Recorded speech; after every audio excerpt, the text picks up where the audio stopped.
Karen calls cops on Muslim man praying, then Clint Eastwood stuns everyone. How will this story turn out? To find out, watch the video to the end. But first, please subscribe to my channel and turn on notifications to get more stories like this. Ahmed laid out his prayer mat on a quiet patch of grass in the local park. The sun filtered through the trees, casting dappled light on the ground as he knelt, his hands resting lightly on his knees. The gentle hum of the park surrounded him. Birds chirping, children laughing in the distance, and the occasional rustle of leaves as the wind passed through. For Ahmed, this moment was sacred, a brief pause in his day to reflect, pray and find peace. Across the park, a woman named Karen sat on a bench scrolling through her phone.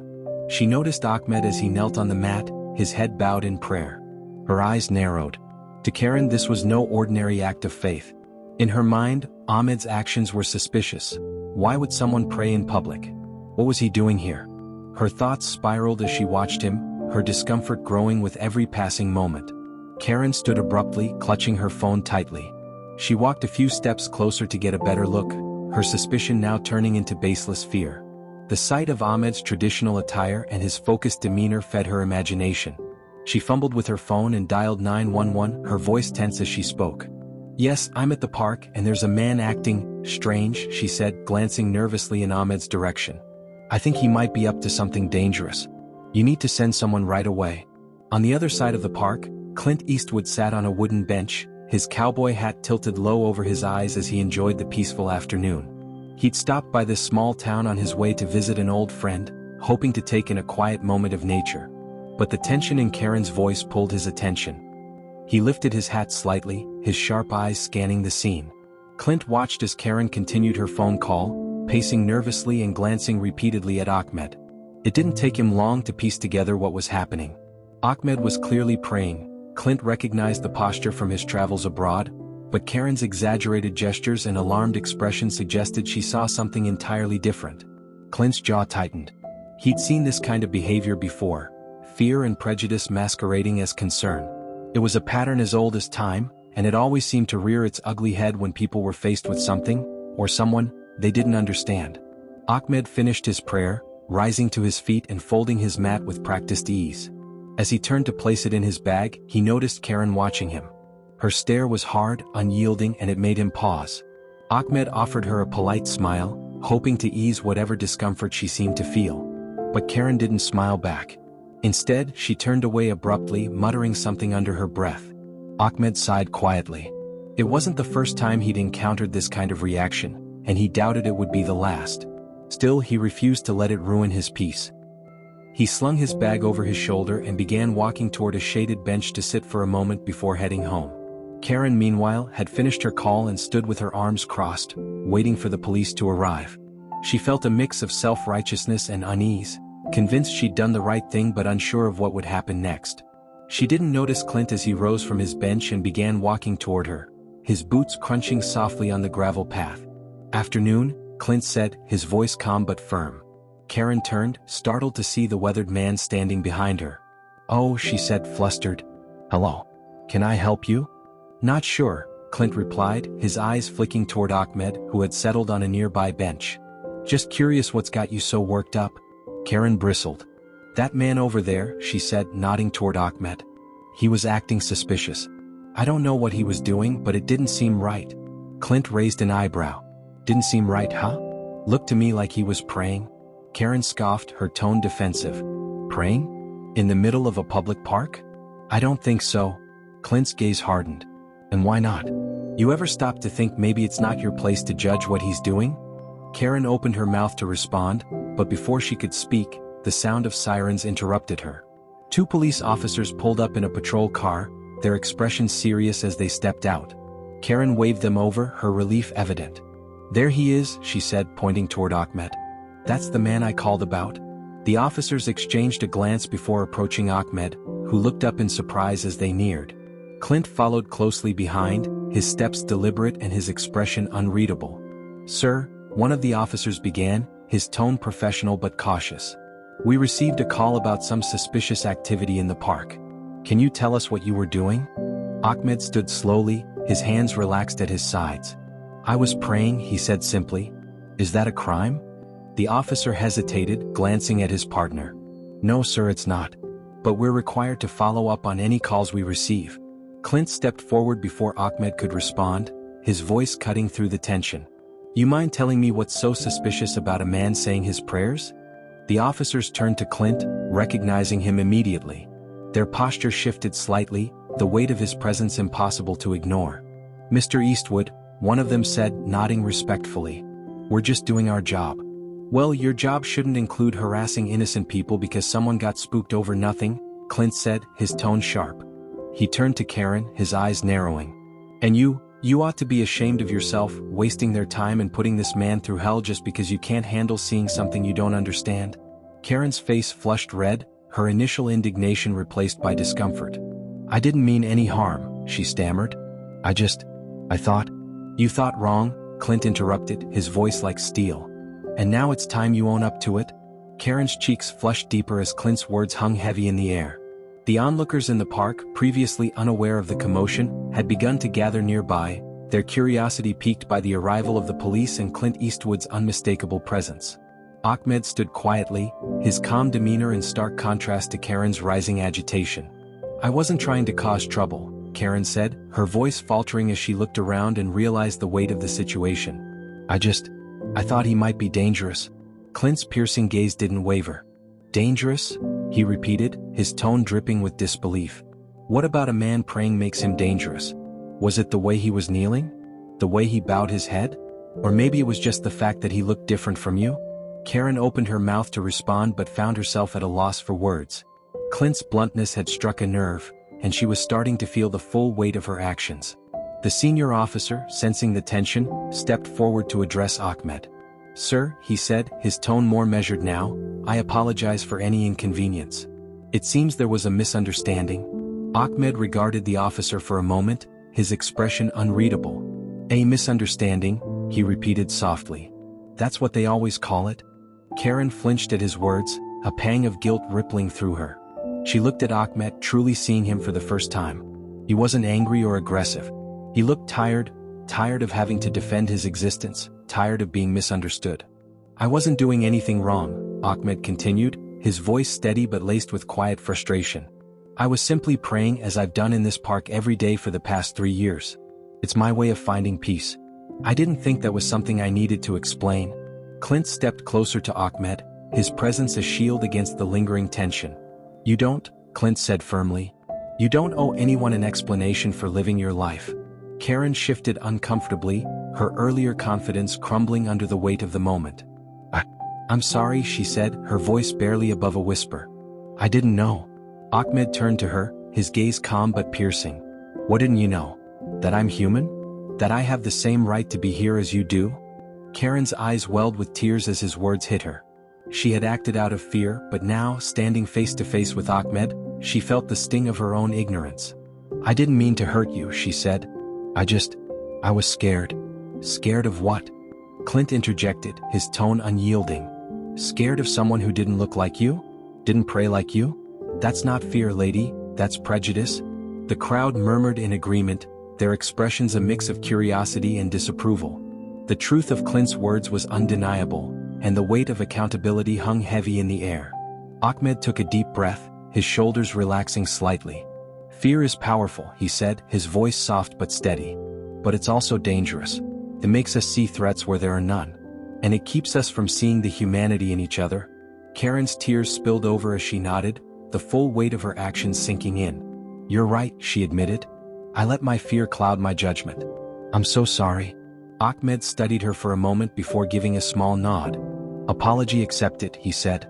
But words alone aren't enough. Change requires action. Clint's lips curled into a faint smile, his respect for Ahmed growing with every word. Well said, Clint remarked. Now Karen, the question is, what are you gonna do about it? Karen blinked, taken aback by the challenge. What do you mean? She asked hesitantly. I mean, how are you going to make this right? Clint said, crossing his arms. An apology is a start, but it's not enough. You've got some learning to do, and some unlearning too. The officers who had been observing the exchange with quiet respect took a step back. It seems like this situation has resolved itself, the senior officer said, glancing at Clint and Ahmed. We'll leave you to it. As the police car pulled away, the crowd began to disperse, though a few onlookers lingered, curious to see how the conversation would unfold. Karen remained rooted to the spot, her mind racing as she tried to process everything that had happened. "What can I do?" she asked, her voice trembling. "How can I fix this?" Ahmed's gaze softened, a hint of compassion breaking through his guarded demeanor. "Start by educating yourself," he said. "Learn about the people you're so quick to judge. And the next time you feel fear or suspicion, take a moment to ask yourself why.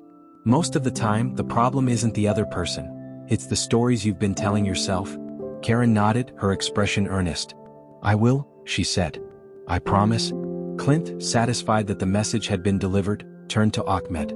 "You've got more patience than most," he said. "And a hell of a lot more grace." Ahmed offered a small smile. "It's not always easy," he admitted. "But holding on to anger only hurts me. Forgiveness doesn't mean forgetting, it means choosing to move forward."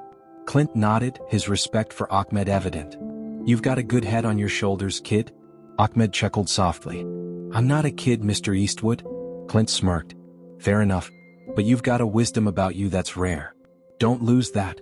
As the sun began to set, the park returned to its usual tranquility. Karen left quietly, her thoughts heavy but her heart determined to change. Clint and Ahmed sat on a nearby bench, sharing a quiet moment of reflection. "You handled that well," Clint said, his tone warm. "Better than most would've." Ahmed shrugged. "It's a process. Every conversation, every interaction, it's a chance to build understanding. It's not easy, but it's worth it." Clint nodded, his gaze fixed on the horizon. "You're right about that. And if more people thought like you, the world would be a hell of a lot better." As the park grew quieter with the approaching dusk, Clint and Ahmed continued their conversation, their shared moment one of mutual respect and understanding.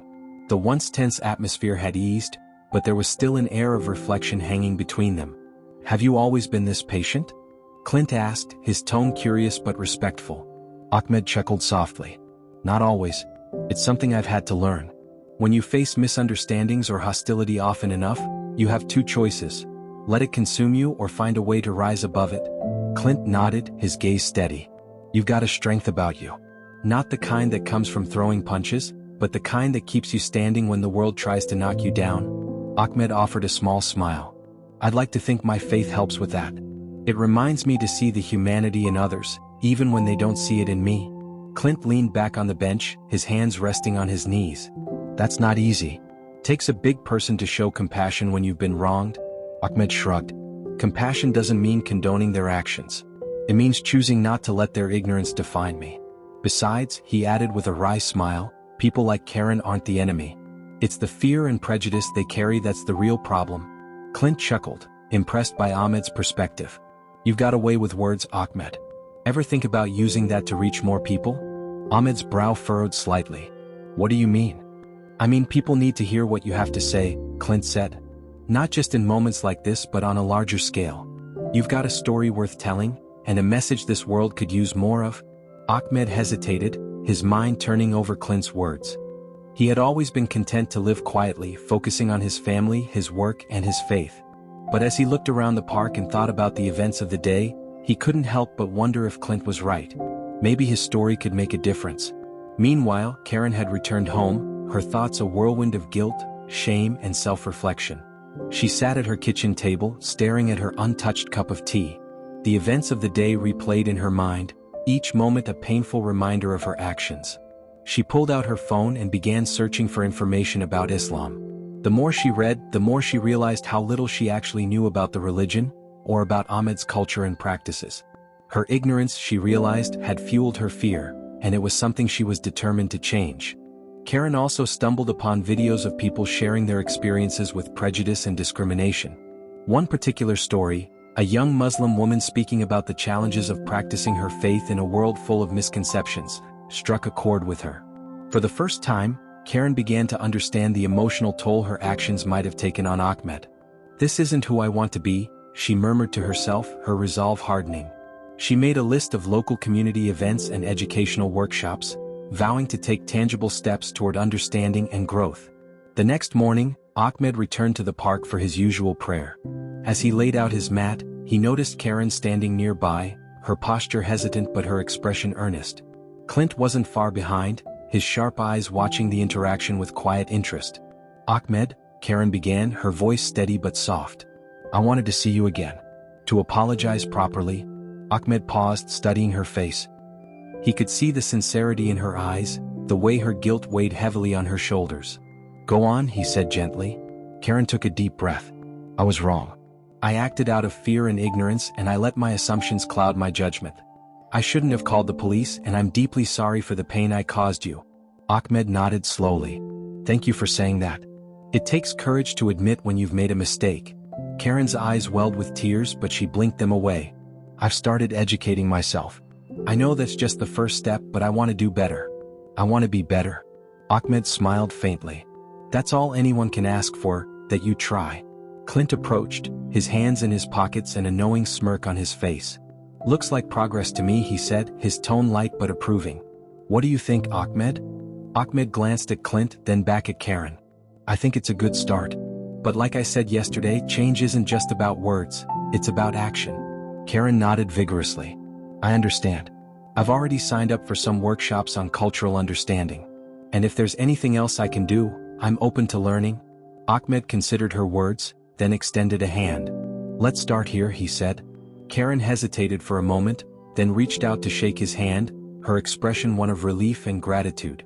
Clint watched the exchange with a quiet sense of satisfaction. Moments like these, he thought, were what made the fight against prejudice worthwhile.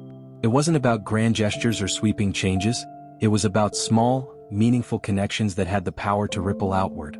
As the days turned into weeks, the story of the incident in the park began to spread, not as a tale of conflict but as one of reconciliation and growth. Clint's presence added an unexpected layer of attention, with local and even national outlets picking up the story. Ahmed, initially hesitant about the spotlight, found himself becoming an unofficial spokesperson for understanding and acceptance. He began speaking at community events, sharing his experiences and encouraging others to confront their biases. Clint often joined him, their partnership an unlikely but powerful symbol of unity. Karen, too, became involved, using her journey of self-reflection as a way to inspire others to examine their own prejudices. Together, the three of them began to create a ripple effect, fostering conversations and connections that transcended fear and misunderstanding. Over the following months, the partnership between Ahmed, Clint, and Karen began to transform their small community. What had started as a confrontation in the park grew into a larger movement centered around education, empathy, and building bridges between different cultures and perspectives. Ahmed found himself stepping into a role he had never anticipated. Invitations to speak at schools, community centers, and religious organizations poured in, and while he initially hesitated, Clint's words from that day in the park echoed in his mind. "People need to hear what you have to say." One of Ahmed's first speaking engagements was at the local high school. He stood in the auditorium looking out at the sea of young faces, some curious, others indifferent. Taking a deep breath, he began to tell his story. "I've lived in this town for nearly 10 years, Ahmed started, his voice steady. "I've raised my children here. I've shopped in the same stores as you, walked the same streets, and enjoyed the same parks. But in those 10 years, there have been moments when I felt like I didn't belong, not because of anything I've done, but because of how I look or what I believe." The room grew quiet as Ahmed shared the details of the park incident, carefully framing it as an opportunity for growth rather than an attack. He spoke about the pain of being misunderstood, the resilience it took to face prejudice, and the importance of seeing one another as human beings first. "You don't have to share my faith to understand me," Ahmed said, his gaze sweeping across the room. "You just have to listen. You just have to care." When he finished, the students erupted into applause, their faces showing a mix of admiration and newfound understanding. Many stayed after the assembly to ask questions, eager to learn more about Ahmed's culture and experiences. Karen, meanwhile, was on her own journey of redemption. She immersed herself in workshops, reading books about different cultures and religions, and attending events that celebrated diversity. At first, she felt out of place, a stranger in spaces she had never considered entering. But over time, she began to realize how much she had missed by isolating herself in her own narrow worldview. One evening, Karen stood at a community meeting, addressing a small group of neighbors who had come to hear her speak. "I used to think I was a good person because I didn't see myself as hateful," Karen admitted, her voice tinged with regret. "But what I've learned is that prejudice doesn't always look like anger or malice. Sometimes it's quieter, like the assumptions we make or the fears we don't question." She paused, glancing at the audience. "When I saw Ahmed that day, I didn't see a man. I saw my own fears reflected back at me, and that was wrong. But instead of shutting me out, he forgave me. He gave me a chance to learn, and I'm here tonight because I want to pay that forward." The audience nodded, their expressions a mix of encouragement and respect. Karen's vulnerability and honesty resonated, and her willingness to confront her own biases inspired others to do the same. Clint continued to play a pivotal role, his presence lending credibility and gravity to the movement. Despite his status as a Hollywood legend, Clint remained humble, often deflecting attention from himself to highlight the importance of the message. At a local event celebrating cultural diversity, Clint stood alongside Ahmed and Karen, addressing a crowd that had gathered in the park where the incident had occurred. "This place," Clint began, gesturing to the park around them, "used to be just another patch of grass. But now it's something more. It's a reminder of what can happen when we choose understanding over judgment." He paused, his gaze steady. "I've spent my life telling stories, on screen and off. And if there's one thing I've learned, it's that the best stories are the ones where people grow. Where they face their flaws, their fears, and come out better on the other side." Clint turned to Ahmed and Karen, his expression softening. "These two," he said, his voice filled with respect, "are proof that change is possible. That no matter where we come from or what we believe, we all have the capacity to do better." The crowd erupted into applause, the sound carrying across the park. Ahmed and Karen exchanged a glance, a shared understanding passing between them. They had come a long way, and while there was still work to be done, they knew they were on the right path. As the movement grew, so did its impact. Local businesses began hosting inclusivity training sessions, schools introduced cultural education programs, and the community started organizing annual events to celebrate diversity. The park, once an unremarkable piece of land, became a symbol of unity, with a new sign installed at its entrance. "A place for everyone." Ahmed, Karen, and Clint became fixtures in these efforts, their stories serving as both a cautionary tale and a beacon of hope. Together, they showed that even the most unlikely partnerships could create meaningful change. One afternoon, as Ahmed and Clint sat on a bench in the park, watching children play and families picnic, Ahmed turned to Clint with a thoughtful expression. "Do you think we've made a difference?" Ahmed asked. Clint leaned back, his cowboy hat tilted over his eyes. "Look around, Ahmed," he said with a faint smile. "This park used to be just another spot on the map. Now it's a place where people come together. That's a difference." Ahmed nodded, a sense of pride swelling in his chest. "It's amazing what can happen when people choose to listen." Clint chuckled. "It's amazing what can happen when people like you have the courage to speak." The ripple effects of the movement began to spread far beyond the park and the small community. News outlets picked up the story of how Clint Eastwood, Ahmed, and Karen had turned an incident rooted in prejudice into a movement of understanding and inclusivity. Articles and interviews highlighted the transformative journey each of them had undertaken, turning what could have been a divisive moment into a unifying force. Ahmed found himself becoming a sought-after speaker, not just in his local community but in neighboring towns and even larger cities. Despite his initial reluctance to step into the spotlight, he embraced the opportunity, recognizing the power of his voice in inspiring change. Each speaking engagement was a chance to share his story, dispel misconceptions, and foster empathy. At one such event, held at a community center in a neighboring city, Ahmed stood before a packed auditorium. The audience was diverse, young and old, people from all walks of life who had come to hear his message. "I'm not here to shame anyone or to dwell on the past," Ahmed began, his voice steady but filled with emotion. "I'm here to talk about what we can do moving forward. Fear and ignorance are powerful forces, but they don't have to define us. We have the choice to replace them with understanding and kindness." He paused, scanning the room, his gaze meeting those of individuals who listened intently. "I've seen what happens when we allow fear to drive our actions. But I've also seen what happens when we choose to rise above it. The day I was confronted in that park could have ended in bitterness and division. Instead, it became a lesson, not just for Karen but for me and for everyone who's heard this story." The room erupted in applause as Ahmed stepped back, a sense of fulfillment washing over him. After the event, several attendees approached him, sharing their own stories of prejudice and misunderstanding, expressing gratitude for his courage and his message. Ahmed listened patiently, offering words of encouragement and hope. Meanwhile, Karen continued her own path of growth and redemption. She had become a prominent advocate for cultural understanding in the community, using her platform to encourage others to confront their biases and embrace diversity. Her transparency about her past mistakes made her an impactful speaker, as she openly admitted the fears and prejudices she had once held. At a town hall meeting, Karen stood before a small crowd, clutching the microphone tightly as she began to speak. "A few months ago, I made a terrible mistake," she admitted, her voice wavering but determined. "I let my fear and ignorance hurt someone who didn't deserve it. And while I can't undo what I did, I can make sure it doesn't happen again." She paused, looking around the room. "I've learned that fear thrives in silence. It's when we don't ask questions, when we don't try to understand, that fear takes root. But when we take the time to listen, to learn, and to open our hearts, that fear loses its power." The crowd nodded, many moved by her vulnerability. Karen's willingness to own her mistakes and actively work to improve resonated with those who had struggled with their own prejudices. She wasn't just asking others to change, she was leading by example. Clint, true to his nature, remained a steadfast supporter of Ahmed and Karen's efforts. He used his public image to amplify their message, appearing alongside them at events and sharing their story in interviews. While Clint often deflected attention away from himself, his presence brought credibility and visibility to their work, inspiring others to take notice.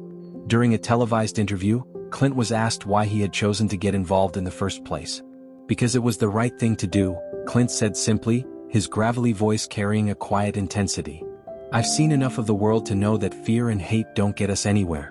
What Ahmed did that day, staying calm, showing grace, that's the kind of strength we need more of. And what Karen did, facing her mistakes head-on, working to change, that's the kind of courage that inspires others." The interviewer leaned forward, clearly intrigued. "Do you think this story can create lasting change?" Clint nodded firmly. "I do. But it's not just about this one story. It's about what people do after hearing it. It's about the conversations they have, the actions they take. Change doesn't happen overnight, but it starts with moments like this." Back in the community, the park had become a symbol of unity and progress. Local artists painted a mural near the entrance, depicting scenes of people from diverse backgrounds coming together. At the center of the mural was a figure kneeling in prayer, surrounded by vibrant colors that represented harmony and hope. Ahmed often visited the park, sitting on the same bench where he had prayed that fateful day. It was no longer just a place for reflection. It was a reminder of what could be achieved when people chose understanding over judgment. One afternoon, as Ahmed sat watching families play and couples stroll through the park, Karen approached him, a tentative smile on her face. "Mind if I join you?" she asked. Ahmed gestured to the empty spot on the bench. "Of course." They sat in comfortable silence for a moment before Karen spoke. "It's amazing how much has changed in such a short time," she said, her tone reflective. "This park, this town, even me." Ahmed nodded. "Change is never easy, but it's always possible. It just takes people willing to put in the effort." Karen glanced at him, her expression thoughtful. "Thank you for giving me that chance," she said softly. "You didn't have to, but you did. And it's made all the difference." Ahmed smiled, his gaze steady. "Everyone deserves a chance to grow. What matters is what you do with it." As the movement gained momentum, the small town became a beacon of change, its story inspiring other communities to follow suit. Ahmed, Clint, and Karen continued to collaborate, each bringing their unique perspective and strengths to the cause. Together, they organized events, workshops, and dialogues aimed at fostering understanding and breaking down barriers. One of their most ambitious projects was a community forum held in the town's largest event hall. The theme of the evening was building bridges, not walls, and the turnout was overwhelming. People from all walks of life filled the hall, eager to be part of the conversation. Ahmed stood at the podium, his calm presence commanding the room. He began with a story from his childhood, recounting a time when he had been excluded from a school activity simply because he was different. "I remember feeling invisible," Ahmed said, his voice steady but tinged with emotion. "Like no matter how hard I tried, I would never belong. That feeling stayed with me for a long time, shaping how I saw the world and how I saw myself." He paused, letting his words sink in. "But what I've learned is that belonging isn't about fitting into someone else's mold. It's about being seen for who you are and being accepted as you are. And that's something we all have the power to give each other." The audience erupted into applause, their admiration for Ahmed palpable. His ability to articulate complex emotions with such clarity and grace had a profound impact, leaving many visibly moved.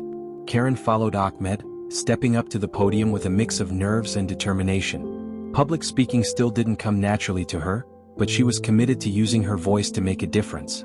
"When I look back on that day in the park," Karen began, her voice trembling slightly, "I see someone I'm not proud of. I see fear, ignorance, and judgment. But I also see a moment of opportunity, an opportunity to change. She glanced at Ahmed, her eyes filled with gratitude. Ahmed didn't have to forgive me. He didn't have to teach me or show me kindness. But he did. And because of that, I've been able to see the world in a whole new way. Karen turned back to the audience, her voice growing stronger. I've learned that change isn't about being perfect. It's about being willing to confront your flaws and do the work to be better. And if I can do it, so can anyone. The crowd responded with a standing ovation, their support for Karen's honesty and vulnerability evident.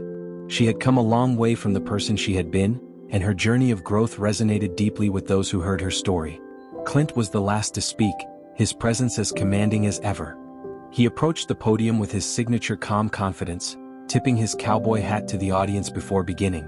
I've seen a lot in my time, Clint said, his gravelly voice carrying across the room. I've seen the best and the worst of humanity. But what I've learned is that it's the choices we make in those tough moments that define us. He gestured to Ahmed and Karen, who sat side by side on the stage. These two made a choice. Ahmed chose grace and forgiveness. Karen chose to face her fears and change. And because of those choices, we're all here tonight. Clint paused, his gaze sweeping the room. The truth is, we're all a little scared of what we don't understand. But fear doesn't have to control us. We can choose to be curious instead of judgmental. We can choose to listen instead of assuming. And when we do that, we create a world where everyone has a place. The applause that followed was deafening, a reflection of the respect and admiration the audience felt for Clint and his message. He tipped his hat again, a small smile playing on his lips, before stepping back to join Ahmed and Karen. The forum was a resounding success, sparking conversations that continued long after the event ended. Attendees left inspired, many vowing to take action in their own lives to combat prejudice and build connections. One young man approached Ahmed as the crowd began to disperse. "Thank you for sharing your story," he said, his voice earnest. "It's given me the courage to speak up about my own experiences." Ahmed placed a hand on the young man's shoulder, his smile warm. "Your story matters," he said. "Don't be afraid to share it. You never know who it might help." Karen, meanwhile, was approached by an older woman who had tears in her eyes. "I've been holding on to a lot of guilt," the woman admitted. "Hearing you speak tonight gave me hope that it's not too late to change." Karen took the woman's hand, her own eyes glistening. "It's never too late," she said. "The fact that you're here tonight shows that you're already on the right path." As the weeks passed, the impact of the forum continued to ripple through the community. Schools implemented new programs focused on cultural education, local businesses pledged to create more inclusive spaces, and community leaders began collaborating on initiatives to promote understanding and unity. The park, which had once been the site of division, became a gathering place for people of all backgrounds. Families picnicked under the shade of trees, children played together on the grass, and individuals like Ahmed found solace in its quiet corners. A new plaque was installed at the entrance to the park, bearing a simple but powerful message: a place for peace, understanding, and growth. It was a testament to how far the community had come and a reminder of the work that still lay ahead. One evening, as the sun dipped below the horizon, Ahmed, Clint, and Karen found themselves back at the park. They sat on the same bench where their journey had begun, reflecting on everything that had happened. "Did you ever think it would come to this?" Karen asked, her tone filled with wonder. "That something so painful could lead to something so beautiful?" Ahmed shook his head, a soft smile on his face. "No, but it's a reminder that even the hardest moments can be opportunities for growth." Clint nodded, his expression thoughtful. "Life's funny that way. Sometimes the things that knock us down are the same things that lift us up." They sat in comfortable silence, watching as the last rays of sunlight painted the sky in shades of orange and pink. It was a quiet moment, but it carried the weight of everything they had built together. A movement rooted in compassion, fueled by resilience, and driven by the belief that change was always possible. As the movement continued to grow, the story of the park incident began to spread far beyond their small town. It was featured in national newspapers, online platforms, and even a few television programs. People were captivated by the unlikely partnership between Ahmed, Clint, and Karen. A story of confrontation turned into collaboration, of prejudice turned into understanding. The three of them were invited to speak at a larger event in the state capital, where community leaders, educators, and activists from across the region gathered to discuss ways to foster inclusion and acceptance. The event was titled Bridges Beyond Boundaries, and the keynote was a panel featuring Ahmed, Karen, and Clint. The auditorium was packed, the air buzzing with anticipation. When it was time for the panel to begin, the three of them walked onto the stage to a standing ovation. Ahmed took his seat in the middle, flanked by Karen on one side and Clint on the other.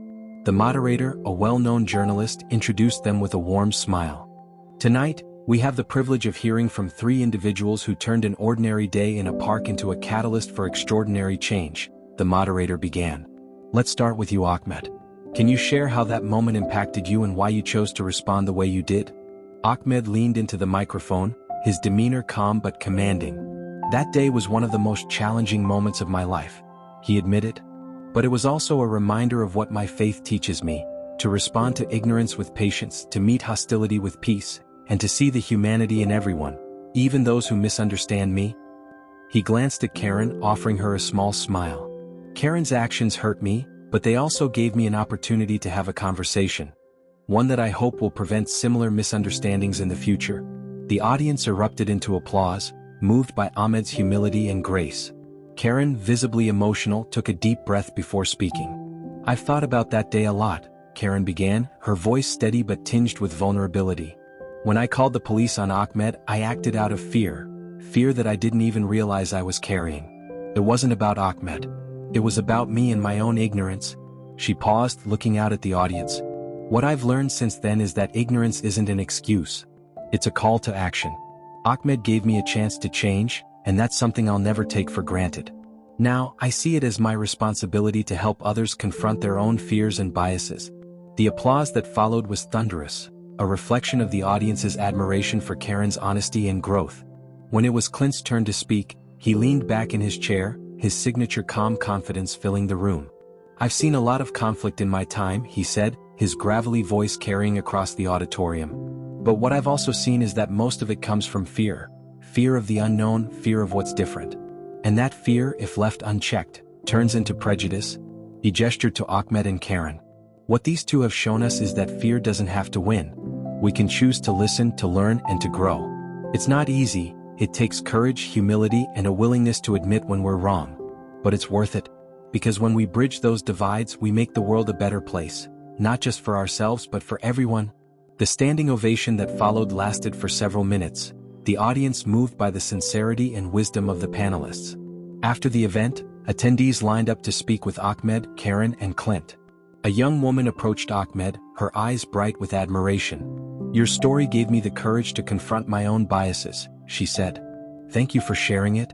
Ahmed smiled warmly. Thank you for listening, he said. That's where change begins. An older man approached Karen, his expression thoughtful. I've made mistakes like yours, he admitted. But seeing you take responsibility and work to change, it gives me hope that I can do the same. Karen reached out and clasped his hand. It's never too late to start, she said. The fact that you're here tonight says a lot.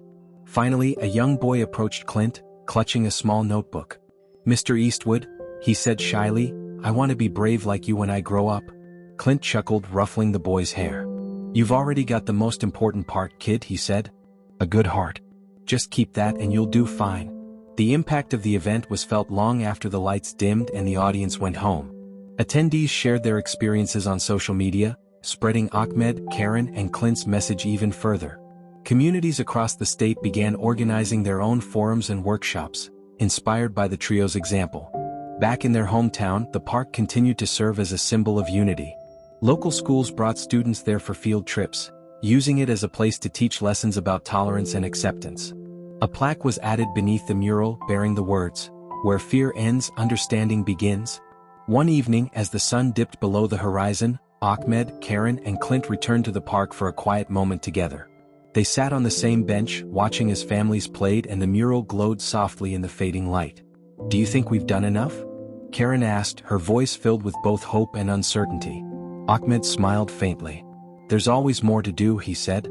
But we've started something important. And sometimes the first step is the hardest. Clint leaned back, tipping his hat slightly. You two have done more than most people ever dream of. This town, this park, it's better because of you. Karen looked at Ahmed, her eyes glistening. Because of all of us, she said. Together. As the stars began to appear in the night sky, the three of them sat in comfortable silence, their bond unspoken but undeniable. They had turned a moment of misunderstanding into a movement of change, proving that even the smallest actions could create ripples of hope and unity. And though their journey was far from over, they knew one thing for certain: they would face whatever came next, together.